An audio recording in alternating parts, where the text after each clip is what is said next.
Department of industrial policy और investment promotion और MSME एक विस्तृत जानकारी देने के लिए I request him for his presentation.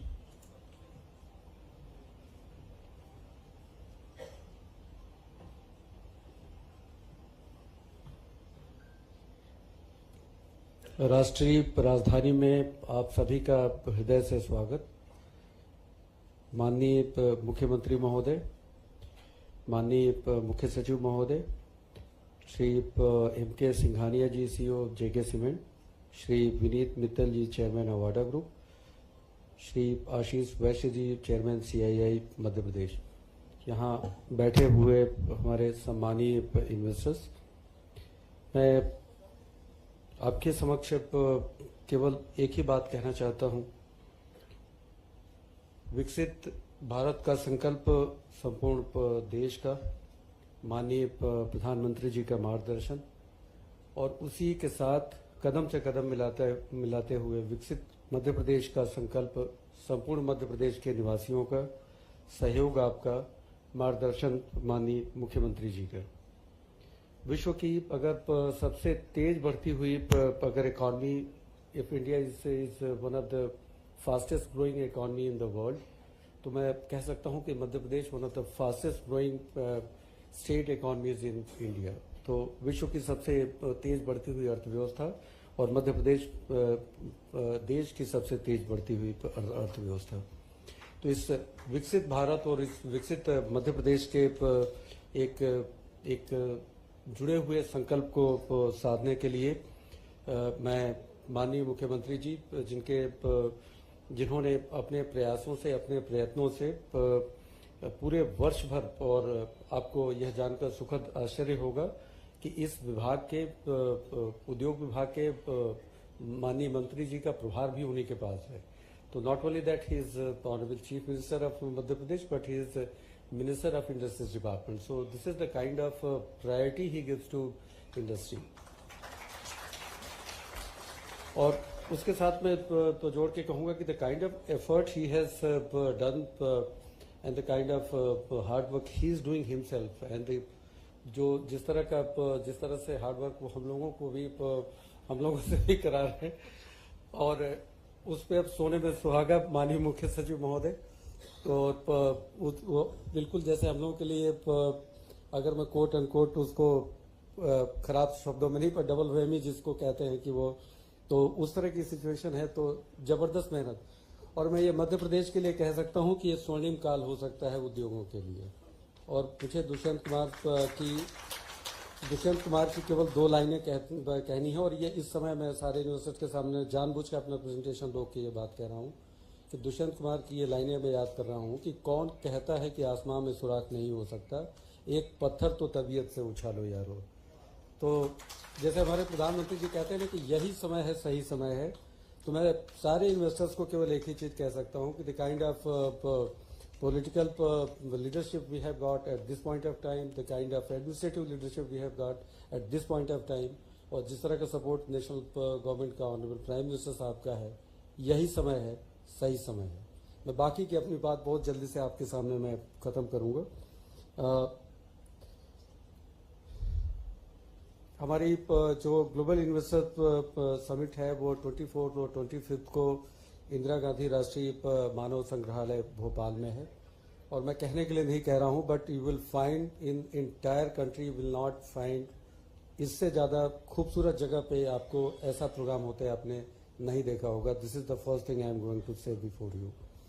Programme इस तरह से हम लोगों ने डिजाइन किया है कि it will not only be a kind of aggregation of different departments and summits, बल्कि हम लोगों ने कोशिश की है कि हम सेक्टर स्पेसिफिक भी समिट्स करें, माइनिंग के ऊपर, टूरिज्म के ऊपर, एमएसएमई के ऊपर, स्टार्टअप के ऊपर, रिन्यूएबल एनर्जी के ऊपर। तो एक मल्टी लेयर पे इन्वेस्टमेंट प्रमोशन के प्लेटफॉर्म, वहाँ पे B2B, B2G और इस तरह की इवेंट क्रिएट करने की हम लोगों ने कोशिश की है। कुछ एक ऐसे सेक्टर्स, थीमेटिक सेशंस हम लोगों ने रखे हैं जो कि इस समय के हिसाब से मौजू हैं, इस समय के हिसाब से बहुत इंपॉर्टेंट हैं, और फ्यूचर फॉरवर्ड लुकिंग भी सेक्टर्स है। तो उस तरह की, और जहां इन्वेस्टमेंट की अपॉर्चुनिटी मध्य प्रदेश भी देखता हो, आपके लिए भी है। मैं जिस कठोर परिश्रम की बात कर रहा था वो कठोर परिश्रम मेरे ख्याल से इस समय आपके स्क्रीन पे है, और अगर आप देखना चाहें, ऑनरेबल चीफ मिनिस्टर साहब के मार्गदर्शन में आज मैं सुबह से काउंट कर रहा था, कम से कम 1.5 लाख किलोमीटर हम लोग ट्रेवल कर चुके होंगे, और कुल जब आप सर को ज्वाइन किए हुए 14 महीने के करीब होने आ रहे हैं, शायद 14 महीने हो ही गए हैं। तो 14 महीने में कम से कम उसका एक से 1.5 महीने का गिनती से मैं कह रहा हूं कि वो दिनों के हिसाब से समय उन्होंने उद्योग विभाग को दिया है, और सर के पास 55 विभाग हैं मध्य प्रदेश को देखने के लिए। 55 विभाग हैं मैं कह रहा हूं, तो उसमें से एक विभाग ने 1/14, जिसको भी गणित अच्छे से आती हो तो he can understand the kind of time and effort he has made with us. International industry interactive sessions UK, Germany और जापान में नेशनल लेवल की इंडस्ट्री इंटरैक्टिव सेशन आज अगर मैं दिल्ली को जोड़ दूं तो 5-6 में तब्दील हो जाता है, मुंबई, कोयम्बटूर, बेंगलुरु, कोलकाता, पुणे, और regional industry conclave. The first time he has realise कि if Madhya Pradesh has to grow, Madhya Pradesh has to grow almost simultaneously all across the region. It's not a small state where एक तरफ जैसे एक कविता की लाइन है ना कि जब तक मनुष्य का भाग नहीं सम होगा, शमित न होगा कोलाहल, संघर्ष नहीं कम होगा। जब तक पैरिटी नहीं आएगी डेवलपमेंट में तब तक बातें बनेंगी नहीं। और इसीलिए उज्जैन में, जबलपुर में, ग्वालियर में, सागर में, रीवा में, नर्मदापुरम में और शहडोल में सब तरफ हम लोगों ने क्षेत्रीय कन्क्लेव किए, जिससे कि हम वहाँ की स्ट्रेंथ्स को इन्वेस्टर्स को दिखा सकें। हमारे इस सारे जो कार्यक्रम से ये सब कार्यक्रम हुए हैं उनमें करीब 4,17,000 करोड़ की हमारे पास इन्वेस्टमेंट के प्रपोजल्स आए। हमने इसके साथ साथ इंडस्ट्रियल लैंड का एलोकेशन भी किया, हमने इनॉग्रेशन और ग्राउंड ब्रेकिंग सेरेमनीज भी की, और लगातार कंटिन्यूअस हम लोग रन पे हैं। तो ये जो बात मैं शुरू में कह रहा था उसका ये रेखांकन है यहाँ पे। अब इस बार जो नई चीज है कि इस पहली बार मध्य प्रदेश में जो GIS है वो सिटी ऑफ लेक्स में, it's one of the most wonderful beautiful cities of India. इससे बहुत ही जैसे कहते हैं कि साफ सुथरा और नीट एंड क्लीन शहर है भोपाल, झीलों का शहर है। यहाँ पे ये कार्यक्रम होना है। ये पूरा प्रोग्राम कार्बन न्यूट्रल है, और ये मैं पूरी जिम्मेदारी और जवाबदेही के साथ कहना चाहता हूँ। आप लोगों को मैं यहाँ इनवाइट करने भी आया हूँ, ऑनरेबल सर ने सबको इनविटेशन दिए, ऑनरेबल चीफ सेक्रेटरी सर ने भी दिए हैं सबको invitation, and we will show you that how to do a carbon neutral event, और कैसे हम इसको करेंगे ये आप खुद अपनी आंखों से देखेंगे। हमारी GIS में 2025 में हम लोग कोशिश कर रहे हैं कि हम जितनी भी हमारी पिछले 4-5 वर्ष की लर्निंग है, सीख है, जो न्यूएंसेस हैं गवर्नेंस के, और साथ में ईज ऑफ डूइंग बिजनेस, और कैसे हम अपने जो इन्वेस्टर को निवेश का एक अच्छा शानदार वातावरण दे सकें, और साथ में दूसरे प्रदेशों की और दूसरे देशों की भी पॉलिसीज से कैसे सीख सकें। तो हमारी नई पॉलिसीज में अभी उसकी संख्या पे नहीं जाऊंगा, पर नई पॉलिसीज हम बहुत बड़ी संख्या में लॉन्च करने जा रहे हैं GIS 2025 में। आगे हम लोग कोशिश करेंगे कि हम आपको शोकेस करें जो ह्यूमन बीइंग का इवोल्यूशन है। राष्ट्रीय मानव संग्रहालय जहां पे रहेंगे तो आप मध्य प्रदेश के कल्चर से, हम चाहते हैं कि इस बार आप ग्लोबल इन्वेस्टर समिट अटेंड न करें, आप उसे अनुभव करें। तो वो एक आपको मध्य प्रदेश के कल्चर का, मध्य प्रदेश के पर्यटन का, मध्य प्रदेश के बारे में आप उस जगह पे अनुभव करेंगे। करीब 250 एकड़ से ऊपर का कैंपस है। मैं इसके बहुत ज़्यादा डिटेल में नहीं जाना चाहूँगा। Inaugural session will be chaired by Honorable Prime Minister Sahab. There will be CEOs networking, lunch with Honorable CM Sir, one-to-one meetings will be there, cultural evening and dinner. जो बात मैं कह रहा था कि मध्य प्रदेश के संस्कृति और चीज़ों को, फूड और कुजीन, इन सबको हम शोकेस करेंगे। There will be MP mobility expo, auto related, central India fabric of fashion, उससे जुड़ा हुआ एक्सपो होगा, मध्य प्रदेश का एक पवेलियन होगा। ये सारी चीज़ें आपको पैरेलली चलती रहेंगी। डिपार्टमेंटल समिट्स और one-to-one मीटिंग और ये सारी चीज़ें, वैलिडेटरी सेशंस के बारे में मैंने आपको बताया ही है। तो प्रोग्राम की संक्षेप में अवधारणा इस तरह से है। मैंने यहाँ पे जैसे कुछ थीमेटिक सेशंस हम लोगों ने सोचे हैं, मॉलिक्यूल्स टू मशीन, फार्मा और मेडिकल डिवाइसेस सेक्टर में, इन्वेस्टिंग इन ह्यूमन कैपिटल से regarding skill development, weaving a new era textile और अपरेल के लिए, seed to shelf food processing और हॉर्टिकल्चर के लिए, logistic connecting MP to world, ये थीमेटिक सेशंस हैं। Global south session, Germany, Japan, Canada, Africa और लैटिन अमेरिका के कुछ कंट्री सेशंस हम लोगों ने प्लान किए हैं, और ये डिफरेंट डिपार्टमेंटल समिट्स हैं। तो first time we have tried to do Pravasi MP summit, and then it's a summit within a summit. So IT is a new and renewable energy, tourism, mining, MSME, startup, urban development. So these will be different summits which we will be doing. Finally, मैं आप लोगों से यही कहना चाहता हूँ कि आप मध्य प्रदेश में पधारें। मध्य प्रदेश, मुझे पता है देश का दिल दिल्ली है, पर एक और जगह है जो कि हमेशा क्लेम करता है, और वो जो इंडिया टूरिज्म का नारा है उसके साथ मध्य प्रदेश पर्यटन भी कहता है कि we are the heart of incredible India. तो देश के दिल से आप लोग चलें और हार्ट ऑफ इनक्रेडिबल इंडिया तक आप पहुँचें, यही मेरी गुजारिश है। Thank you very much. तो देश के दिल से आप सभी को आमंत्रित करते हुए और MPGIS के बारे में जानकारी देते हुए हमारे प्रमुख सचिव और दिव्य सजना, हमने देखा कि किस तरह से MPGIS 2025 निवेश, नवाचार और अनेक अवसरों का अद्भुत संगम होने जा रहा है। हमारे साथ मंचासीन हैं हमारे मुख्य सचिव श्री अनुराग जैन जी, जो प्रदेश में अनेक नीतियों के माध्यम से निवेश और उद्योग को एक मजबूत आधार प्रदान करते आए हैं। उनके विचारों को आमंत्रित करते हुए मैं उनसे निवेदन करती हूं इस सम्मानित सभा को संबोधित करने के लिए।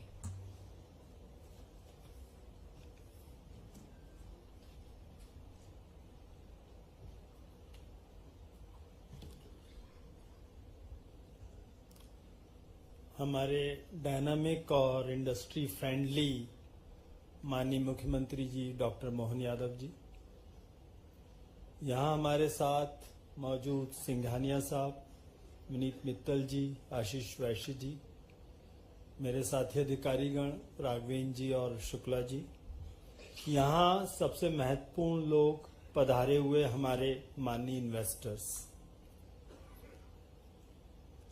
आपने अभी तक जो सुना, देखा, कुछ अंदाज जिन लोगों को पहले से मध्य प्रदेश के बारे में पता होगा वो अच्छी बात है, जिनको नहीं पता होगा उन्हें कुछ अंदाज लगा होगा। मध्य प्रदेश में ये हमारा 7वां इंडस्ट्रियल समिट है। अभी तक हम लोग सारा इंडस्ट्रियल समिट इंदौर में करते आते थे। We started somewhere in 2007 and every alternate year we used to have industrial investment summit, but every time it was in Indore. Indore used to be a preferred destination for all industrialists and investments. Indore is competing with very best in the country. But माननीय मुख्यमंत्री जी ने मुख्यमंत्री जी की शपथ लेते पहला बात ये रखी कि development has to be balanced. तो हमारे जो मध्य प्रदेश के अलग अलग मेजर रीजन्स हैं उनमें हम लोगों ने रीजनल इंडस्ट्रियल समिट किए, और 7 regional industrial summit within the state. उनका रिजल्ट ये आया कि we already had an investment commitment of almost 3.5 lakh crore rupees in the last 1 year, and that's spread across the state. In addition to that, जैसा बताया कि प्रदेश के बाहर अलग अलग शहरों में जाके ये लोगों को बातचीतें की, विदेशों में जाके बातचीतें की, and now it is culminating in the global investor summits in Bhopal. जैसे राघवेंद्र जी ने बताया, location is beautiful. You will not find a better, more beautiful location than that. Almost सारी पेड़ों के बीच में, almost घने जंगल के बीच में। Bhopal is a very beautiful city. अभी थोड़ी देर पहले PMI की जो ओनर हैं वो सर से 1-to-1 में मिल रही थी। उन्होंने एक चीज बोली कि इतनी ज्यादा तेज बारिश हुई थी जिस दिन वो भोपाल में आई थी कि उन्हें लगा कि ये कहां फंस गए, बट कहीं पानी का जमाव नहीं था। She herself mention, somebody else mentioning it for Bhopal. ये एक ऐसा शहर है जिसको लोग झीलों का शहर भी कहते हैं। 7-8 झील हैं, आसपास 3 डैम हैं, बट जहां ये समिट होगा वो 10 स्क्वायर किलोमीटर का रिजर्व फॉरेस्ट के बीच पे है। आसपास हमारा वन विहार है जो 10 स्क्वायर किलोमीटर का रिजर्व फॉरेस्ट है, और उससे एडजॉइनिंग मानव संग्रहालय जहां ये लोकेशन इसकी तय की है, और वहां से आपको झील नजर आएगी 25 स्क्वायर किलोमीटर की, जो भोपाल की बड़ी झील है। तो ये लोकेशन पे आप आइए, स्वागत है आपका। बट केवल बुलाने के लिए तो नहीं आए, आपको बिजनेस की बात करने आए। मध्य प्रदेश की इंफ्रास्ट्रक्चर के बारे में सिंघानिया साहब ने बताया कि किस प्रकार से तेजी से इसने तरक्की की है। हम लोग एनर्जी सरप्लस स्टेट है, हमारा 30% energy mix renewable energy mix है। So we are very much on track to achieve what honourable prime minister had envisioned कि बाय 2030 हमारा 50% एनर्जी मिक्स जो है रिन्यूएबल एनर्जी मिक्स हो, विल बी देयर। साथ में ये विनीत मित्तल जी बैठे हैं, शायद अभी बता रहे थे, मिले थे 1 to 1 में कि 8000 मेगावाट तो सोलर यही लगा रहे हैं साथ में, जो कि अगले 2-3 साल में पूरा होने वाला है। इसके अलावा I think by 2029 we would have finished 24,000 megawatts of solar energy. इतने प्रोजेक्ट्स आर इन पाइपलाइन। पानी इफरात है। नर्मदा नदी हमारी सबसे पवित्र नदी मानी जाती है। गंगा जी की पूजा सभी करते हैं, कहते नहा लो, कुंभ चल रहा है, महाकुंभ चल रहा है, तो पाप धुल जाते हैं। ऋग्वेद में नर्मदा जी के बारे में क्या कहा गया है, किसी को पता है? दर्शन मात्र से पाप धुल जाते, उसमें डुबकी लगाने की जरूरत नहीं पड़ती। सबसे पायस नदी मानी जाती है, भगवान शिव जी की बेटी माना जाता है, चिरकुआरी नदी माना जाता है। उसके बाद जब हम लोग, और इफरात पानी है, डैम्स बने हुए हैं, और अभी मध्य प्रदेश एकमात्र राज्य ऐसा बना जिसमें 2 इंटर स्टेट प्रोजेक्ट्स मंजूर हुए हैं, जिनको प्रोजेक्ट्स ऑफ नेशनल इंपॉर्टेंस कहा जाता है। एक हमारा पीकेसी कॉम्प्लेक्स, पार्वती काली सिंह चंबल कॉम्प्लेक्स, जो कि मध्य प्रदेश और राजस्थान का ज्वाइंट प्रोजेक्ट होगा। तो एक पूरी श्रृंखला डैम्स की बन जाएगी एडिशनल। नर्मदा में तो पूरा का पूरा अमरकंटक जहां से शुरू होती है वहां से लेके गुजरात के नीचे तक सरदार सरोवर तक सारे बांध बन चुके हैं।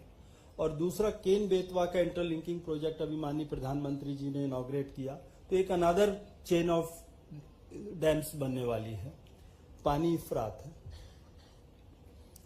उन सबसे आगे चल के मध्य प्रदेश का जो इंदौर शहर है वो पिछले 7 साल से लगातार स्वच्छ सर्वेक्षण में नंबर 1 सिटी है देश की। और मध्य प्रदेश इनवेरिएबली सबसे स्वच्छ या सेकंड नंबर पे सबसे स्वच्छ स्टेट आता है। इट इज नॉट कि केवल इंदौर में है, पूरे मध्य प्रदेश में स्वच्छता है। लास्ट रैंकिंग्स जो हुई थी, भोपाल क्लीनेस्ट कैपिटल था, इंदौर क्लीनेस्ट ओवरऑल टाउन था। तो स्वच्छता भी है। उससे आगे जाके हम लोग कहते हैं सबसे पहले किसी भी इन्वेस्टर को क्या चाहिए, लॉ एंड ऑर्डर सिचुएशन अच्छी होनी चाहिए। बिना लॉ एंड ऑर्डर सिचुएशन के कोई इन्वेस्टमेंट आगे नहीं जा सकता। लॉ एंड ऑर्डर में मध्य प्रदेश एक सबसे शांत जगह में से माना जाता है। लेबर अनरेस्ट के मुकाबले में Madhya Pradesh is one of the lowest. पिछले 20 सालों में man day lost because of labour unrest is almost negligible in Madhya Pradesh. तो ये सारी चीजें बहुत बड़ी स्ट्रेंथ है मध्य प्रदेश की। एक एक्चुअल में बहुत बड़ा कारण है इसका। बाकी सब जगह आप सबको याद होगा कि इंडिया में जो स्टेट्स बने कैसे कार्व आउट हुए थे। लिंग्विस्टिक बेसिस में 1956 में स्टेट्स बनाए गए। मध्य प्रदेश कैसे बना, किसी को आइडिया होगा? पढ़ा होगा आप लोगों ने। सब लिंग्विस्टिक कार्व आउट करने के बाद जो बीच में बच गया उसको मध्य प्रदेश बोल दिया। तो by very inception Madhya Pradesh is very cosmopolitan. यहां कोई इनसाइडर आउटसाइडर नहीं होता। आप जब आते हैं मध्य प्रदेश के वासी हो जाते हैं।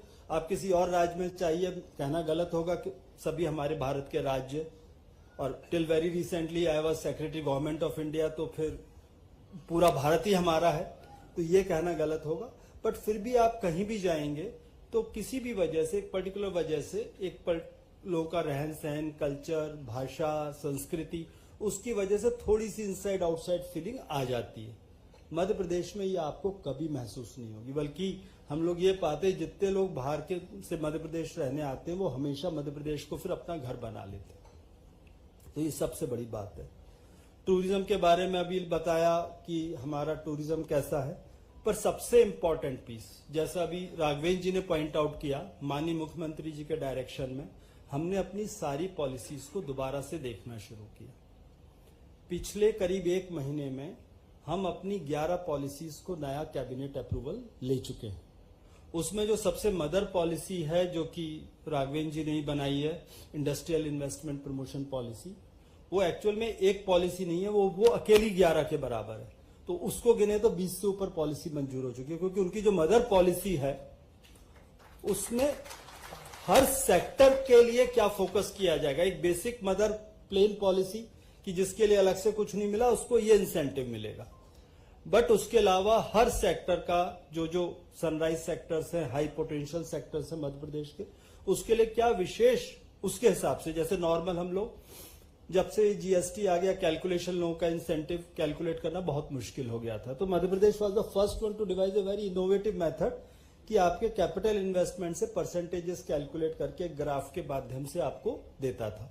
उस पर मल्टीपल फैक्टर्स लगाता था कि हम, यदि आपका एम्प्लॉयमेंट ज्यादा है तो ये देंगे, आपका फूड प्रोसेसिंग है तो ये देंगे, एक्सपोर्ट है तो ये देंगे। इस बार एक्सपोर्ट का मल्टीपल भी बढ़ाया है।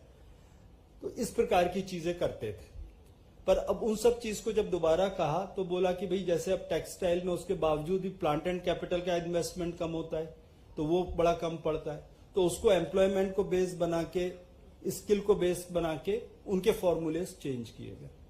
बट पैसा बहुत महत्वपूर्ण नहीं होता। भारत सरकार में अभी जैसा सिंघानिया साहब बता रहे थे, जब मैं सचिव था तो हम लोगों का सबसे बड़ा एक कंट्रीब्यूशन देश में था कि 1 दिन में कंपनी का रजिस्ट्रेशन।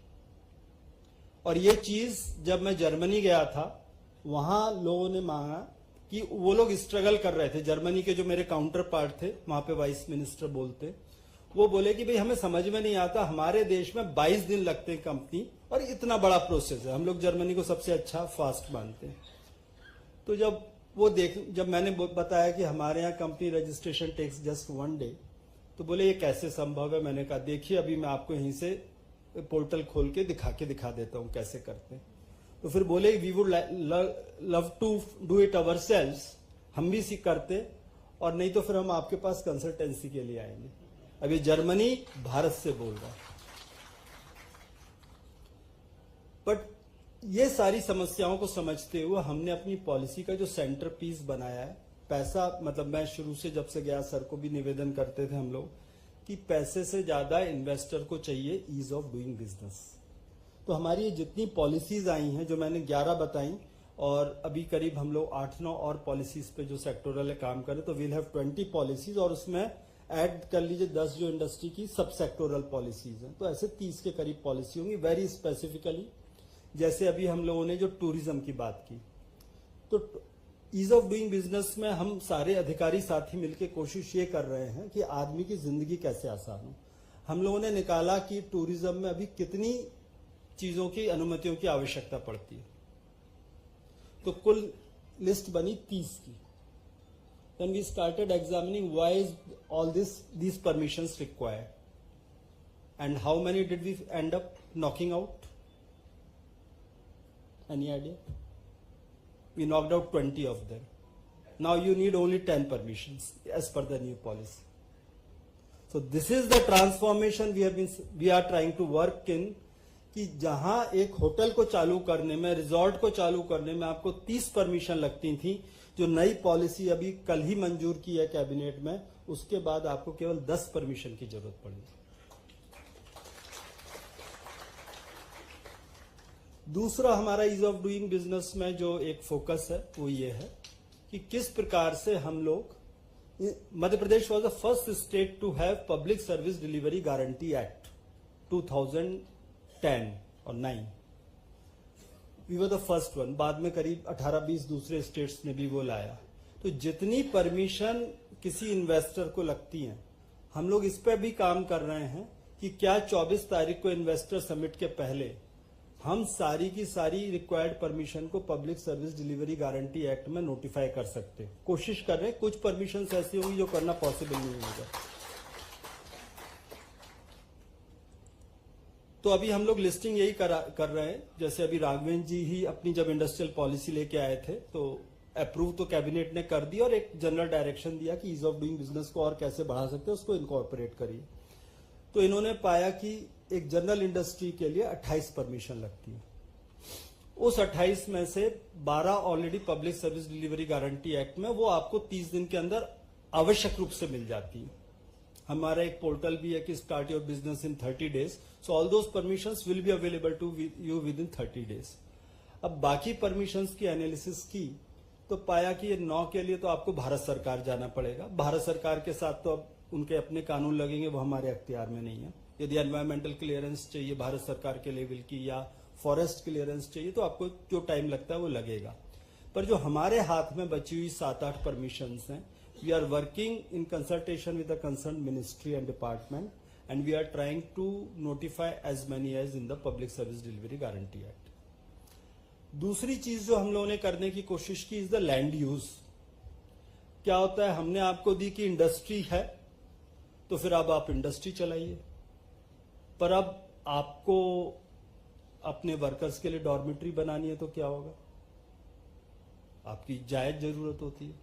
हैविंग बीन मतलब I was fortunate to have been secretary industries, secretary housing, तो अभी जो लास्ट PMAY 2.0 बनाएगी उसमें एक कंसेप्ट हम लोगों ने डाला था, वो ये था कि इंडस्ट्रियल हाउसिंग जो है उसको भी सपोर्ट करेगी PMAY।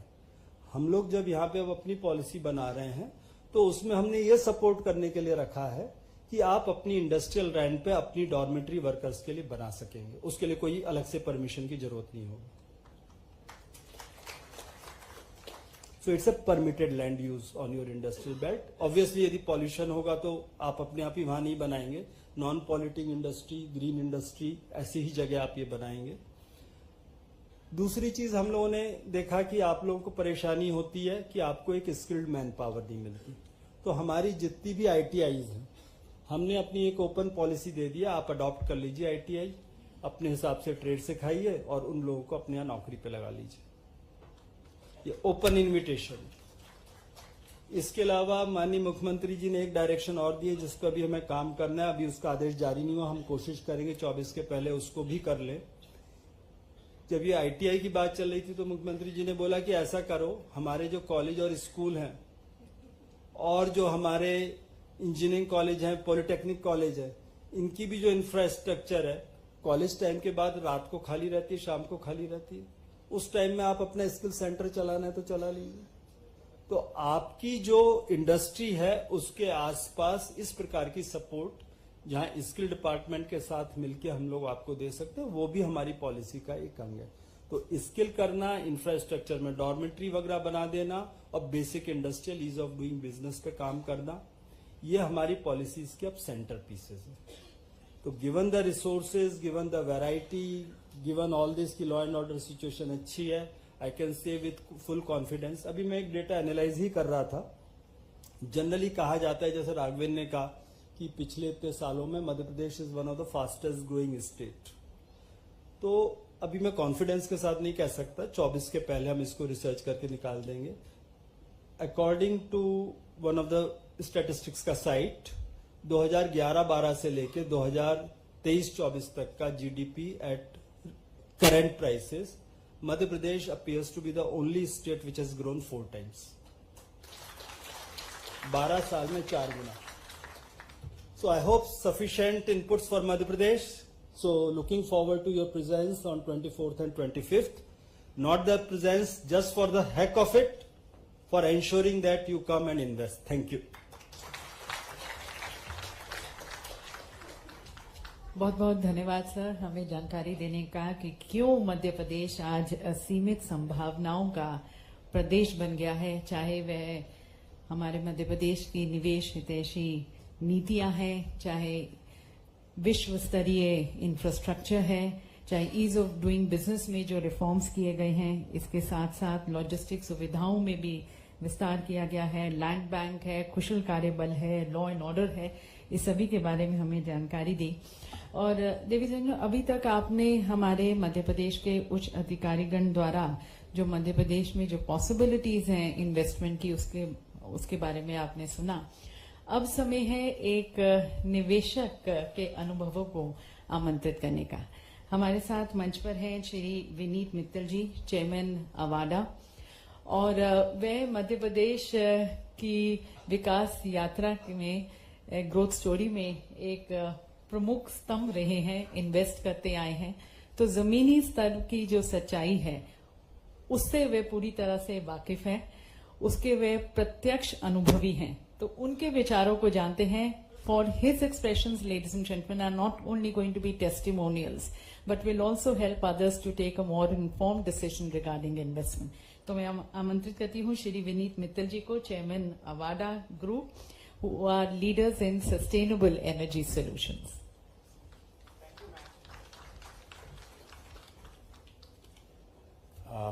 नमस्कार भाइयों, आदरणीय मुख्यमंत्री जी, चीफ सेक्रेटरी साहब, उपस्थित अधिकारीगण, मध्य प्रदेश की असीम संभावनाओं में विश्वास रखने वाले उद्योग जगत के मेरे मित्रों।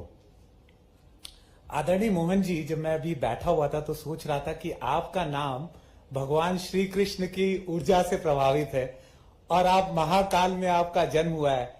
तो अगर हम ट्रिनिटी की थ्योरी लगाएं तो ब्रह्मा जी तो क्रिएट करके उनकी तो पूजा के लिए कोई मंदिर बना नहीं है, शिव भगवान और कृष्ण भगवान की केवल पूजा होती है और दोनों भगवान ने आपको फलित किया हुआ है। तो आपको दोनों भगवानों के आशीर्वाद मिले हैं और आप उसी नई ऊर्जा से मध्य प्रदेश के विकास के लिए प्रयत्नशील हैं। आप जैसा अभी अनुराग जी भी बता रहे थे कि आप विकासशील नीतियों को बना रहे हैं, जिसके कारण आज मध्य प्रदेश ना एक भारत में ब्रांड नेम बन चुका है बट विश्व में एक ब्रांड नेम बन रहा है। और हमारे अवाडा ग्रुप का मध्य प्रदेश से बहुत पुराना संबंध है और 2010 में हम लोगों ने मध्य प्रदेश में इन्वेस्ट करना चालू किया। मध्य प्रदेश के द्वारा भारतवर्ष एक्चुअली पूरे ग्लोब में रिन्यूएबल एनर्जी के लिए जाना गया। हमारा पहला प्रोजेक्ट जो मध्य प्रदेश में था वो उन समय में 151 मेगावाट का था, जबकि लोग 5, 10, 15, 20 मेगावाट लगा रहे थे। हम लोगों ने 151 मेगावाट का प्रोजेक्ट 2013 में लगाया और वो एशिया का सबसे बड़ा प्रोजेक्ट था और वर्ल्ड का नंबर 2 साइज का प्रोजेक्ट था। और उसके वजह से न केवल अवाडा को बहुत फायदा हुआ कि लोगों ने इंडिया में बड़ा प्रोजेक्ट हो सकता है ग्रीन एनर्जी का, और इंडियन सरकार बहुत प्रेरित है। माननीय प्रधानमंत्री जी ने आके उसका उद्घाटन किया और उन्होंने मेरा प्रथम प्रोजेक्ट गुजरात में जो किया था वो 15 मेगावाट का था और नेक्स्ट उन्होंने 150 का किया और बोला कि अब नेक्स्ट टाइम जब मैं आऊंगा तो कम से कम 1500 मेगावाट का प्रोजेक्ट तो करना ही करना मध्य प्रदेश में। तो आज मुझे शेयर करते हुए बहुत खुशी हो रही है कि हमारे ग्रुप ने 50,000 करोड़ का मध्य प्रदेश में निवेश तय किया है और हम ऊर्जा के सोलर के साथ साथ विंड, पम्प्ड स्टोरेज और एक हमको बैटरी का 1100 मेगावाट आवर का प्रोजेक्ट मिला है भारत सरकार का, वो भी हम मध्य प्रदेश में ही ला रहे हैं। और मध्य प्रदेश के बुंदेलखंड रीजन में और मालवा के रीजन में हम मेजर इन्वेस्ट करने जा रहे हैं। इससे हजारों जॉब मिलेगा। और मैंने अपने सारे पार्टनर्स और सप्लायर्स को एक लेटर भेजा था लास्ट वीक कि हम लोग एमपी में करीब 50,000 करोड़ का इन्वेस्टमेंट करेंगे और अगर आप मध्य प्रदेश में इन्वेस्टमेंट करें तो आपको 20 से 25,000 करोड़ के ऑर्डर मिलने की 1.5 साल के अंदर संभावना है, क्योंकि सारे प्रोजेक्ट 3-4 सालों में होंगे। तो आप लोग मध्य प्रदेश में इन्वेस्ट कीजिए। अवाडा मध्य प्रदेश बेस्ड कंपनियों को इनकरेज करेगा। हम लोकल इकोनॉमी को इनकरेज करते हैं। हमारे कितने पार्टनर हैं जो निमस से डेवलप हुए थे और आज पूरे इंडिया में हमारे साथ काम कर रहे हैं और हमको सफल बना रहे हैं। तो इसलिए हमारी एक भावना ये रहती है कि जिस समाज ने आपको फलित किया है उसके साथ जुड़ के उसके लिए बहुत ही अच्छा काम करे। तो आप सब एमपी में इन्वेस्ट कीजिए। ऐसा नहीं है कि चैलेंज नहीं आएगा, आपको चैलेंज सारे आएंगे जो एक व्यापार लगाने में होता है। लेकिन मध्य प्रदेश में मेरी क्या एक्सपीरियंस रहा है कि लोग मेल अभी दिखाया था राघवेंद्र जी ने, लेकिन मेल से पहले व्हाट्सएप भी आप भेजेंगे तो कुछ घंटे में आपको रिटर्न कॉल आ जाता है।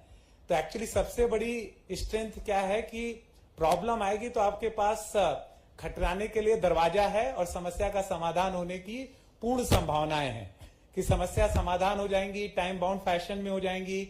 और जैसे मैं मुख्यमंत्री जी से जब प्रथम बार भी मिला गुजरात में तो उन्होंने बोला कि मैं खुद ही सिंगल विंडो क्लियरेंस हूं, जो भी समस्या है आप मेरे पास आइए, उसका समाधान करेंगे, लेकिन इन्वेस्ट मध्य प्रदेश में जरूर कीजिए।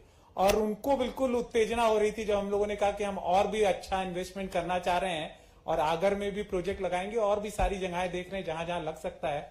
तो अधिकारी गण भी सपोर्ट करेंगे, यहाँ के नेता लोग भी बहुत अप्रोचेबल हैं, और यहाँ पे एक्चुअली एक जुनून है कि हमको इसको सफल करना है, और वो जुनून मध्य प्रदेश को सफल बनाता है।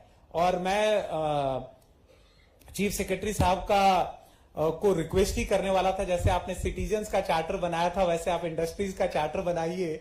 उन्होंने मेरे बोलने से पहले ही अनाउंस कर दिया, तो वो एमपी के लिए गेम चेंजर होगा, क्योंकि वो सबसे इसेंशियल होगा कि अगर आपने डेज डिफाइन कर दिए तो नीचे के लेवल पे भी कोई फाइलें रुकेंगी नहीं, और एक जो इंडस्ट्रियलिस्ट समय टाइम बाउंड इंडस्ट्री लगा सकेगा और उसका इंटरेस्ट ड्यूरिंग कंस्ट्रक्शन नहीं बढ़ेगा, तो हर कोई मध्य प्रदेश की तरफ आना चाहेगा।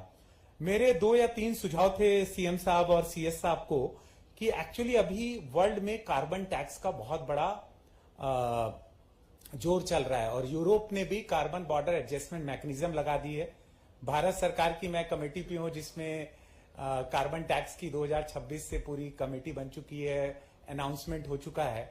तो अभी जरूरत क्या है कि round the clock green power के लिए मध्य प्रदेश अब सबसे अप्रोप्रिएट स्टेट है।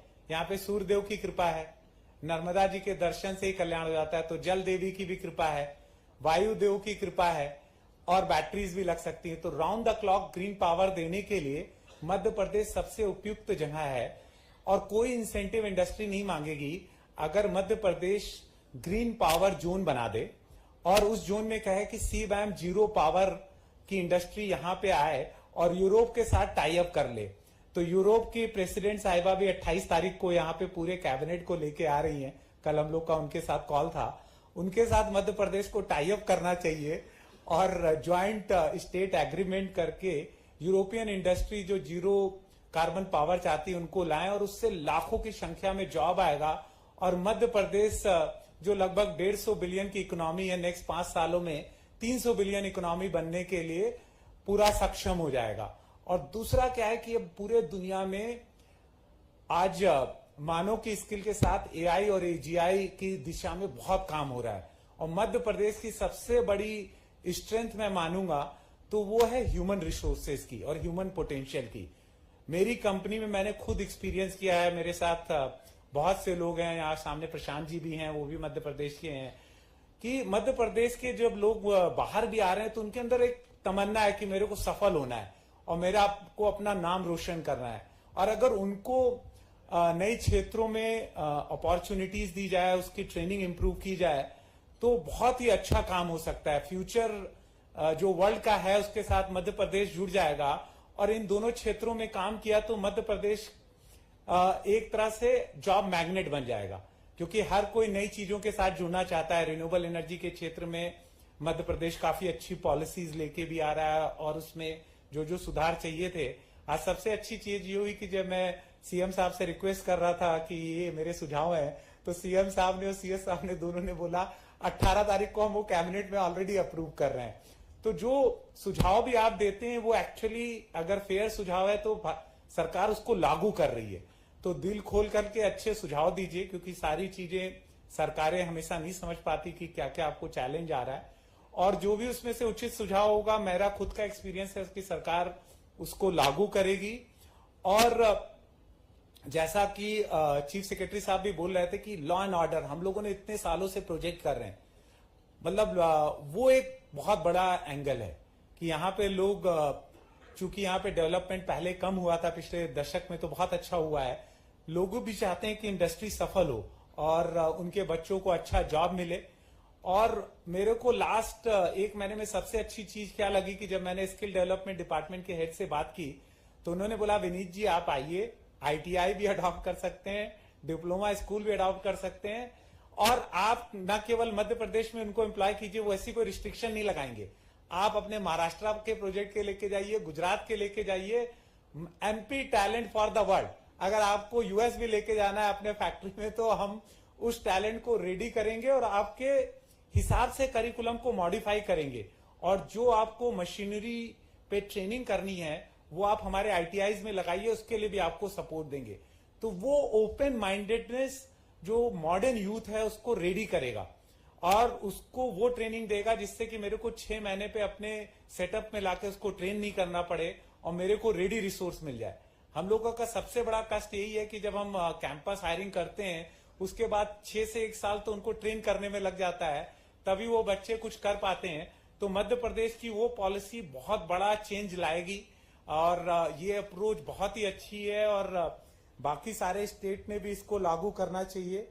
और जो भारत का सपना है कि मैं 500 गीगावाट करूं, उसमें मध्य प्रदेश बहुत अच्छा रोल अपना सकता है और ऑलरेडी स्टेट का 25 गीगावाट का विजन है।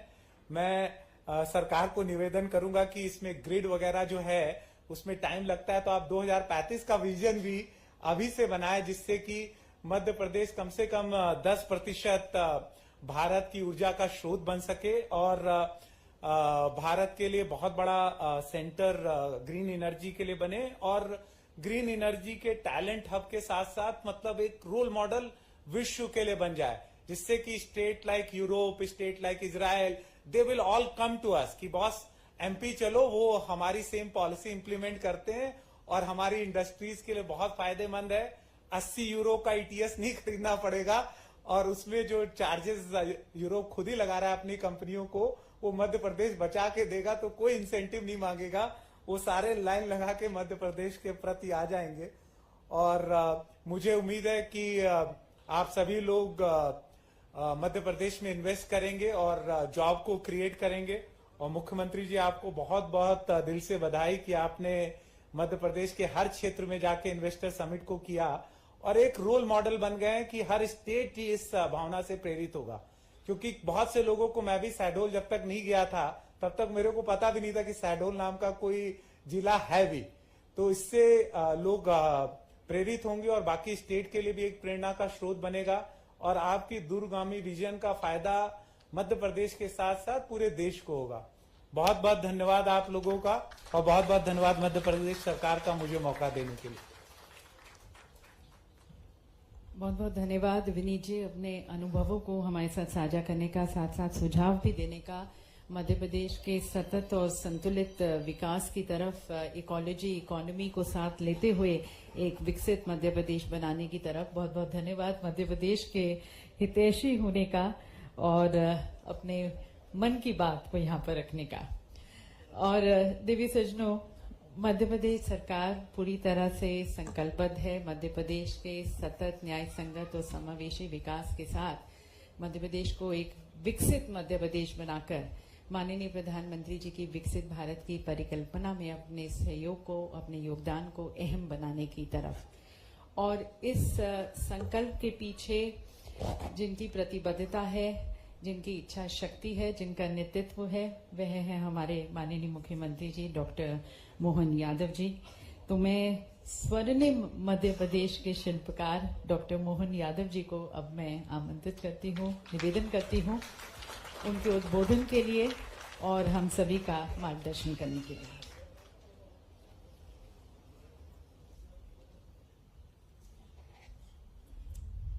आज के इस कार्यक्रम में हमारे बीच अभी जिनने हमारे बीच में विशेष रूप से अच्छे से बात रखी, श्रीमान विनीत जी मित्तल, माधव कृष्ण सिंघानिया जी, हमारे सीएस श्रीमान अनुराग जैन जी, पीएस राघवेंद्र सिंह जी, श्रीमान आशीष वैश्य जी।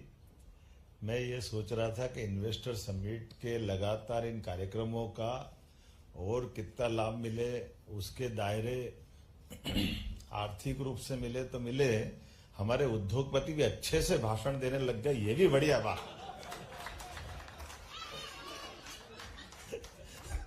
ये भी कोई कम बड़ी बात नहीं है।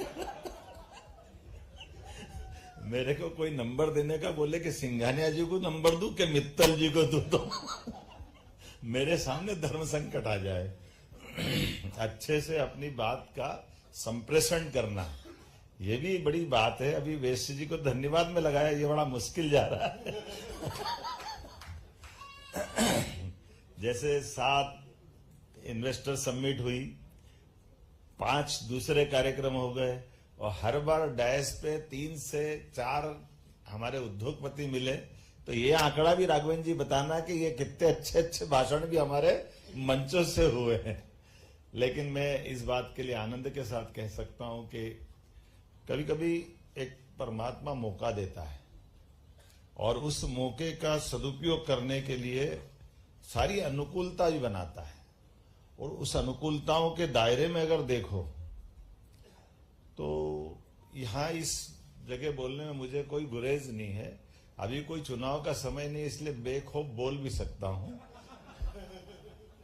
आप वो दोनों समय देखो, केवल ये जो वर्तमान का समय, अगर भारत 5वीं अर्थव्यवस्था बना है और तीसरी की तरफ जा रहा है, तो एक वास्तव में चमत्कारी व्यक्तित्व तो हमारे बीच में है, यशस्वी प्रधानमंत्री श्रीमान नरेंद्र मोदी जी। हम उनका अभिनंदन करें, वंदन करें।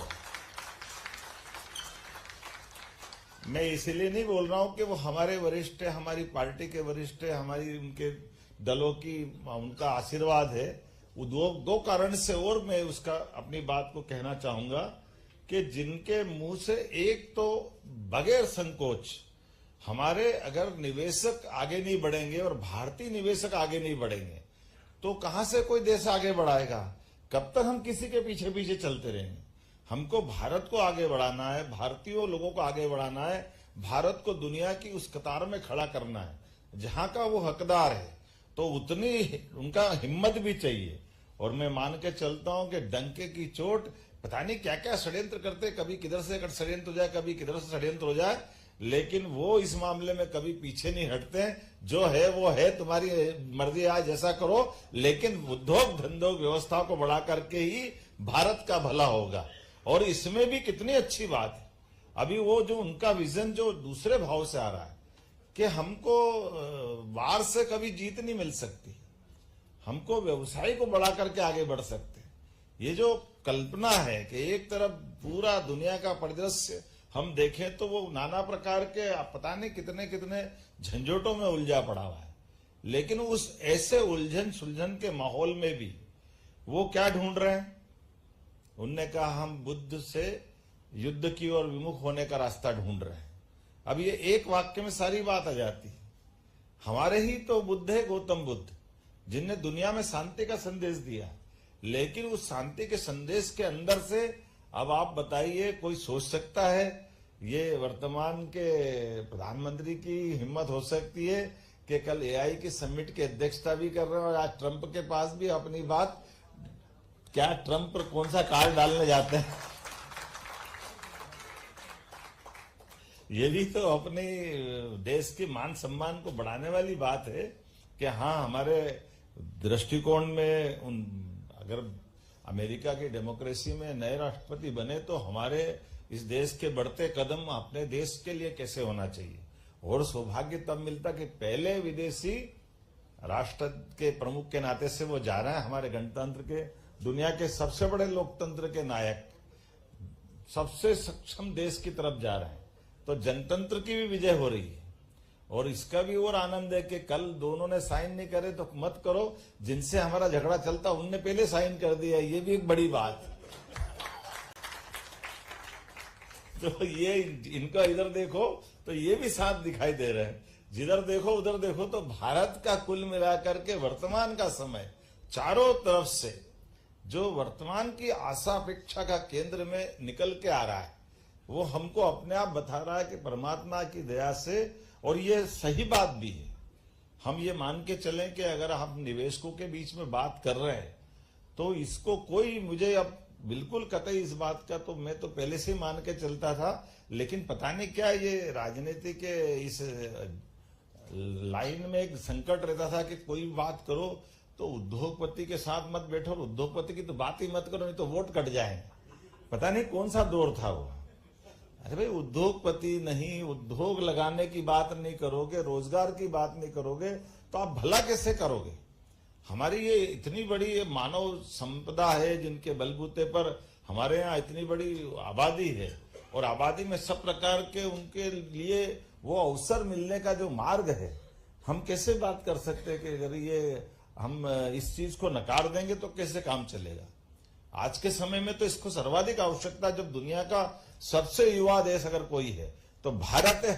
हमको इस बात पे गर्व होना चाहिए, जब युवा देश है तो युवा देश को आगे की राह पकड़ने के लिए हमको ये सब अनुकूलता नहीं चाहिए क्या?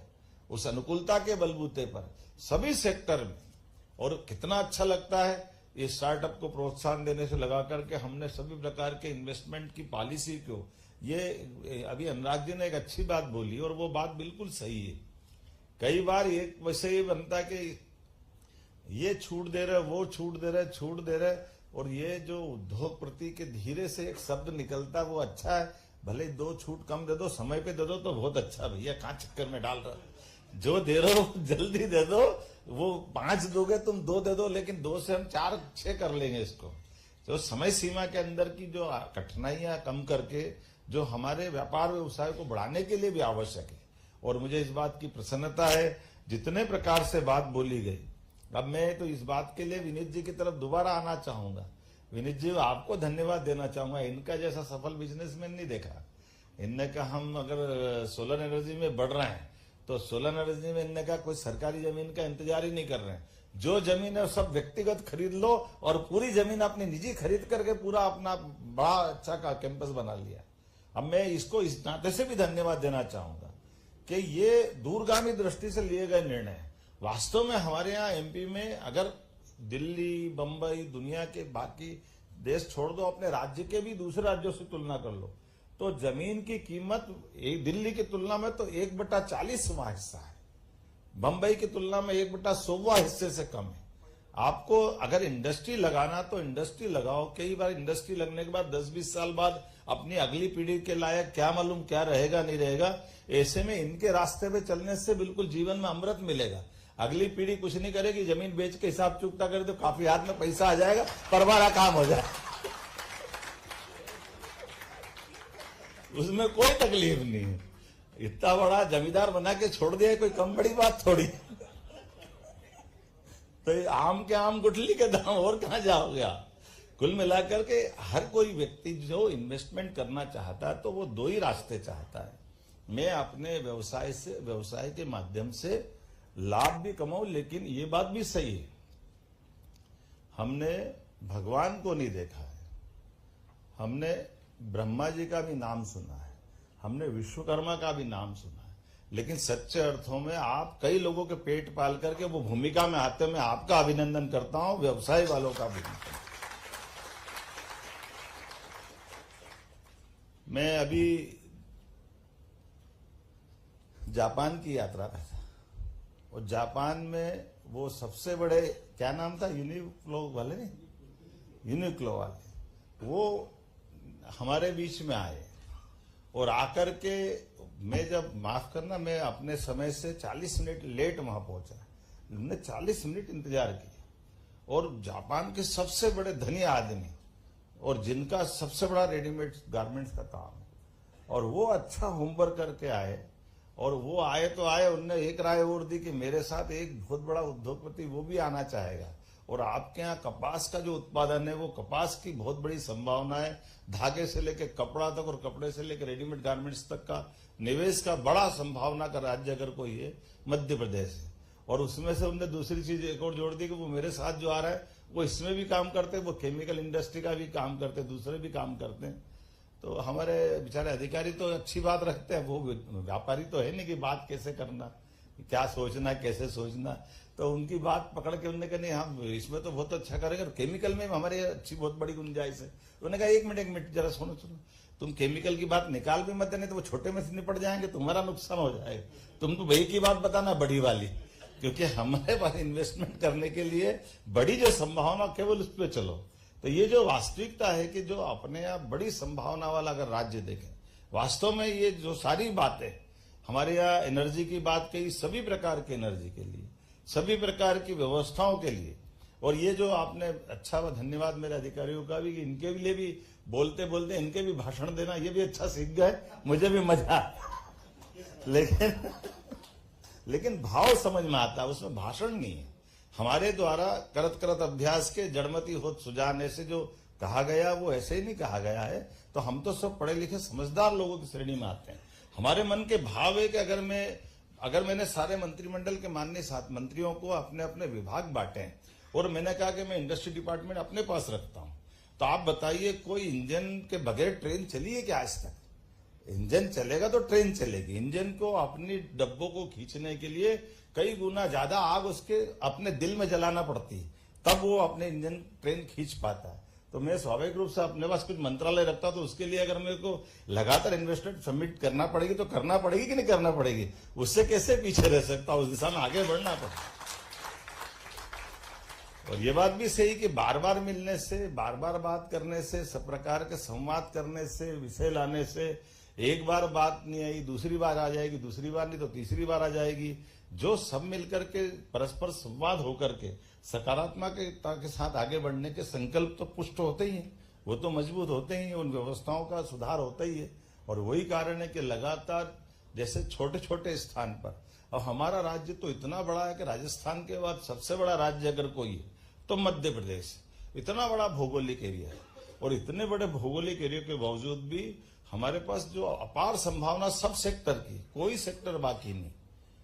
बात इतनी प्रकार की है कि नदियों का जल की बात भी अगर करें तो नदियों के अंदर आप नर्मदा जी की बातें आपने बताई है। नर्मदा जी की पानी का वेग हमारा, आप कल्पना करोगे कोई ग्लेशियर नहीं है ऊपर, कोई बर्फ का पहाड़ नहीं है, कोई कुछ नहीं है, लेकिन वनों की अपने अंदर की जल राशियां इतनी आती है कि पूरे मध्य प्रदेश को, पूरे गुजरात को, राजस्थान तक को, सबको सरसब्ज कर रही।